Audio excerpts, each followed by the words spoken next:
Listen, you have enough to be doing over the next 2 months or so. Take some stuff off your plate by decluttering these 10 things, and then you can breathe a sigh of relief and face into a calmer, more spacious holiday season. Let's go.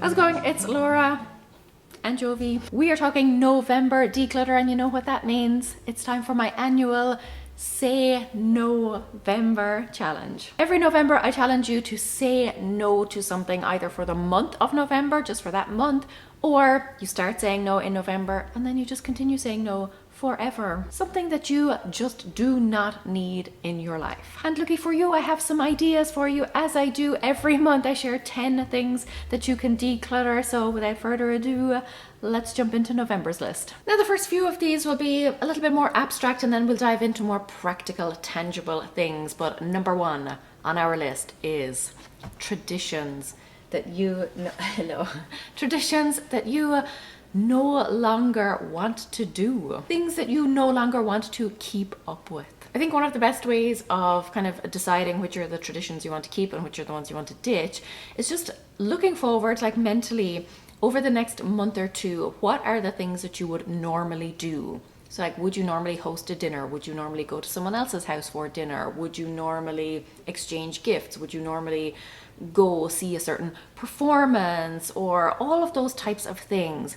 List them out mentally in your head, maybe even on paper, and kind of get a gut feeling which are the ones that you're really looking forward to, which are the ones you're excited about, and which are the ones that you're dreading, honestly. Maybe you're actually dreading putting up all of the decorations this year, and so you decide that you're going to pare back, you're going to streamline and just put out a few that actually make you happy, that you're not going to go all out and decorate the entire house inside and out. But whatever the tradition is, just because you have done it every year up until now, or maybe it was a tradition when you were a kid, you know, when you were growing up and you felt that you had to keep it up out of some sense of obligation or something, if it's not something you're looking forward to, you can just stop doing it. Your plate is full enough. If there's something on there that you're just not looking forward to, if there's something on there that is making you more stressed out, more overwhelmed, then you can say no to that tradition. Next on our list then is something that I decluttered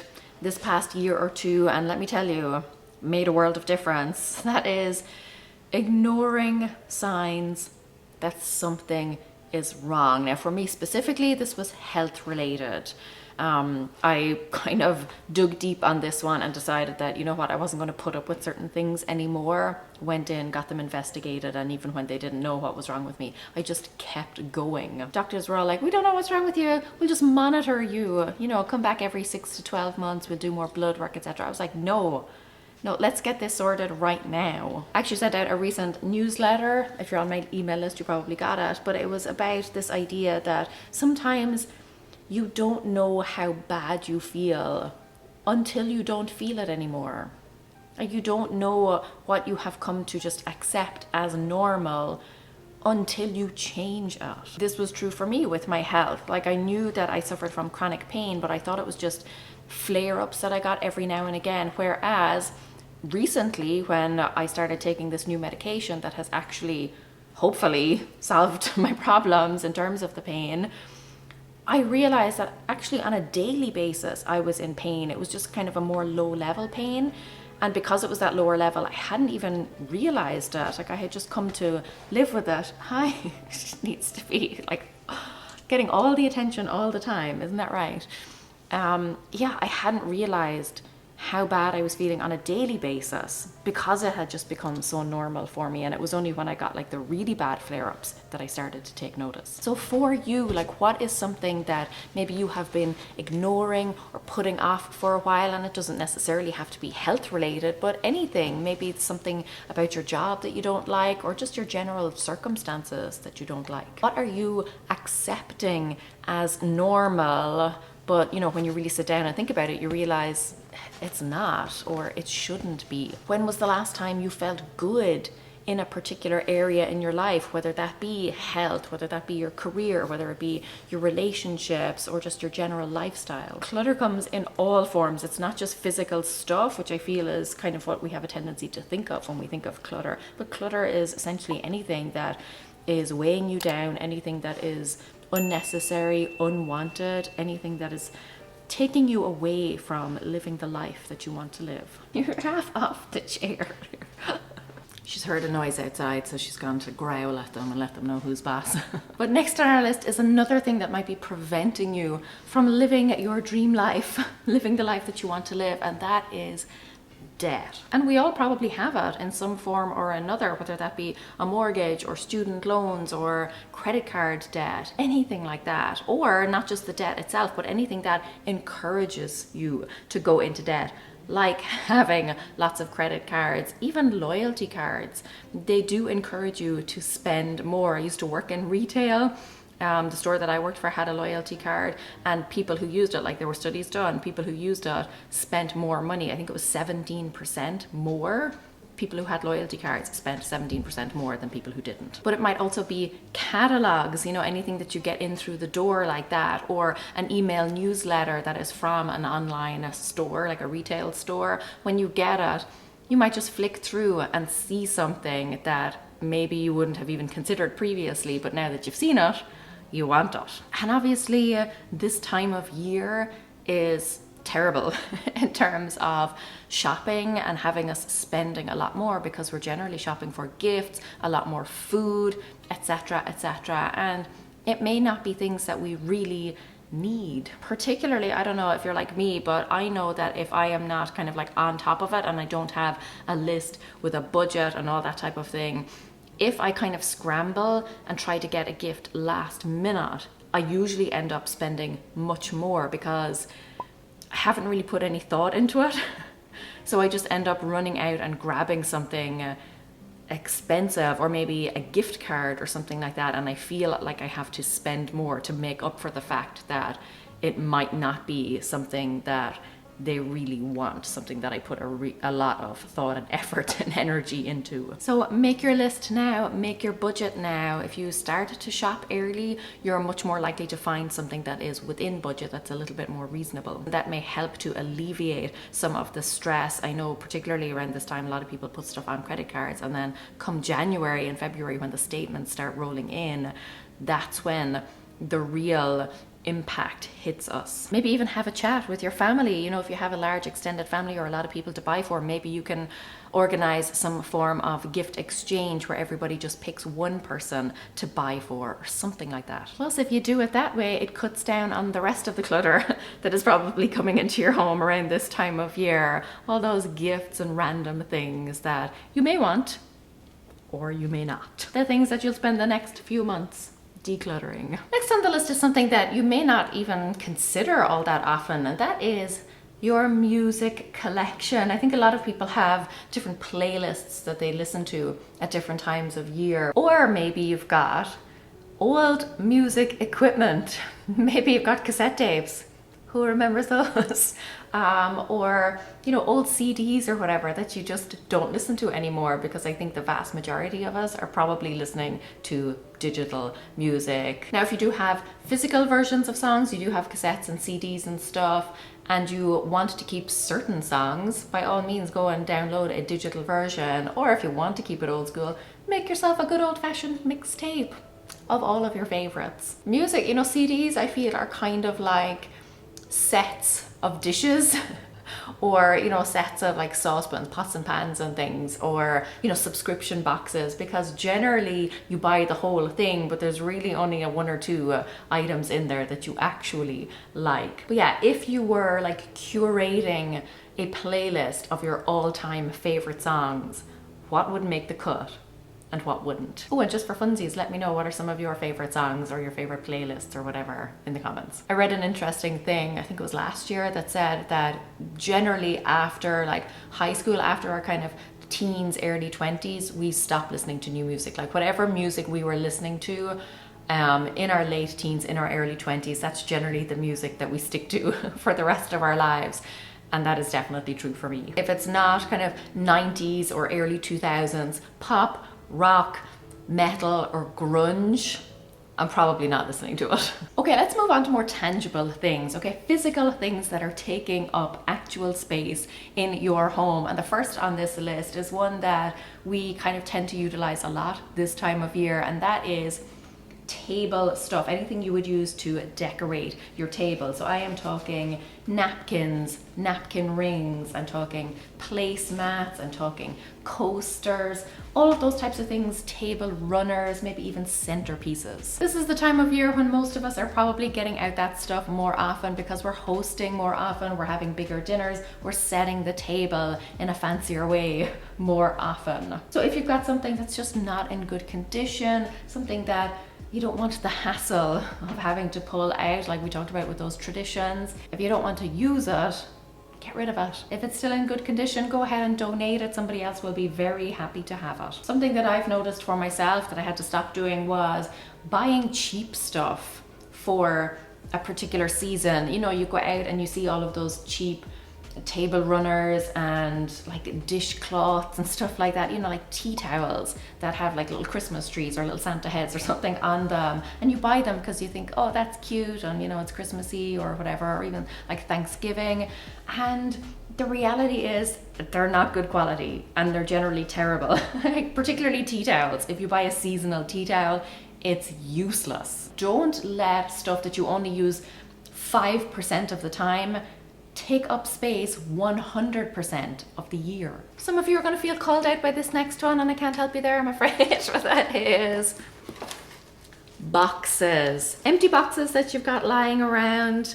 This is the time for them because generally we're buying a lot more stuff, particularly gifts and things. We're having stuff delivered and we've got all of this packaging, and sometimes we keep it because we think, oh, that's a good box. Or I might reuse that for something, repurpose it. I might use it to repackage a gift. I might want to return something. So we keep all of this extra packaging when in reality, we don't need it, or certainly we don't need that much of it. And it's not even the stuff that we buy ourselves, but again, like I said, because it is gift giving season, you may have received something that was in a box or in some form of packaging, and you've kept that. Look, okay, be honest with yourself about how many boxes, empty boxes, one person really needs. They're big, they're bulky, they take up a lot of space. Do yourself a favor now, break down some of those boxes at least. Put them into your recycling and free up all of that space, because let me tell you, over the next month or two, there's going to be more stuff coming in. I know some people like to, you know, properly break them down, like open them up and all that, but sometimes when I'm in a bit of a mood, I like to just like jump on them or squash them. Therapeutic. Another perfect thing to get rid of this time of year, because again, it's one of those big, bulky, awkward things, is roasting dishes. I think over the years we tend to collect these in various different sizes and shapes and things because we need them for various different things. But as time goes on, we have a huge collection and we return to the same one or two over and over again. These are the things, again, because we're hosting more, because we're having bigger dinners, we're probably going to be using them a little bit more this time of year. So go through them. If you're not using them, if you're not pulling them out this time of year, you're probably not pulling them out any other time of the year. So get rid of your excess. Again, if they're still in good condition, you can go ahead and donate those. And for the rest, if you do only use them around this time of year, make sure that when you're storing them somewhere out of the way so that they're not in your way the rest of the year. Like we keep ours up here on this top shelf. I've got like my daughter's lunch stuff, I've got her school books and random things here, and then right on these top two shelves, we keep our roasting dishes, which honestly I never use, ever. But my husband does, occasionally. We've only got a small selection. We've got 1, 2, 3, 4, actually 5.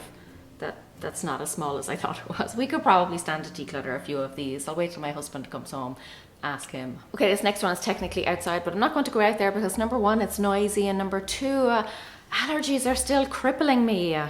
This time of year, I thought they would be gone by now, but no. Anyway, we are talking about, I guess you could do this indoors, but really it's about outdoors. The main thing is decluttering all of those dead leaves and all of that dust and dirt that is at your entryways, giving them a good sweep, maybe a bit of a hose down, maybe a bit of a pressure wash, and just sprucing up your entryways. You could also do inside, you know, maybe if inside your door is looking a little bit messy or cluttered, maybe you've got a pile of shoes or something like that lying around, but really this is about the outdoors and just getting your entryway looking good, particularly this time of year, because it's likely that you will have more visitors than usual. And look, we're not decluttering just for other people, but it is nice to have a nice entryway, something to welcome us home, because I find that if the first thing I see when I get back to my home, if I walk in the door and immediately see mess, it just kind of sets the mood for me. I immediately feel overwhelmed. I immediately feel like, oh, I have to tackle that, or that looks terrible. I want to walk into my home and feel like, nice, relaxing, welcoming space, not like, who left these shoes on the floor? It's a busy time of year. You're probably coming and going a little bit more. You don't want to be tripping over things, trying to get out the door or trying to come back home and relax and unwind. Another great thing to declutter this time of year is any outdoor furniture or toys or those types of things, because if they live outdoors, chances are at this time of year, they're pretty dusty and grotty and grimy and disgusting, maybe even covered in mold or mildew. Or worse, they could have become a home to insects or rodents or unwelcome visitors. Go through them, clean them up, decide whether you are going to keep them or not. If you're keeping them, give them a good wash down, maybe waterproof them, maybe cover them if you're coming into a winter season. Maybe now's the time of year to bring them indoors over the winter season so they're not exposed to the cold and the harsh environment. Or maybe you've decided, you know what, you don't want to be dealing with it anymore, in which case you can part with it. I feel like outdoor furniture is one of those things that sometimes we buy it just to kind of put something in a space. You know, we've got a deck or we've got a porch or something, and we buy a chair, maybe a little table, just to fill up the space, like kind of just for the sake of it. And then it just sits there all year long, unused, gathering dust and dirt. Do you really need it there? If all it's doing is simply adding to your to-do list, adding to your cleaning list, oh, cut ties with that immediately. Like, you're busy enough. Life is already hard enough without adding to it. And I've just realized it. You can see Jack here. Jack, over October, joined us at the dinner table. For this next one then, we're talking all of your waterproof or winter gear. So all of your raincoats, maybe your snowsuits, umbrellas, boots, all those types of things. There is a sock in here. Why is there a sock in here? I've probably been looking for this sock for months, probably already thrown away its mate.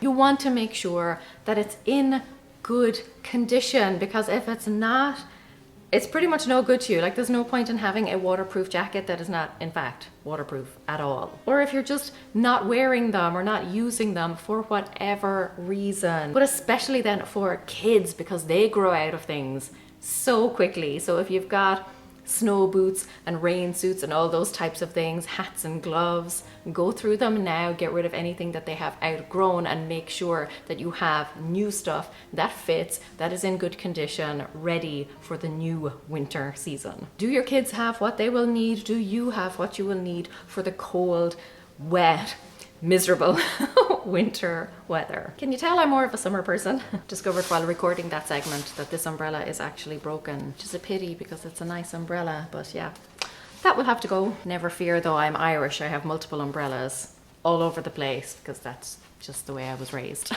Now you're probably going to have visitors sometime over the next few weeks, maybe even overnight guests, in which case you're going to be making up a lot of beds. If that is the case, or if you just generally have to deal with making beds, then here is a video on 3 different ways to fold a fitted sheet. I've solved all your problems right here. Plus there is a secret 4th way that is actually my favorite. Go ahead and watch that, save yourself a whole bunch of heartache. And until next time, go raibh míle maith agaibh. Agus feici mé sibh se go luath. Slán!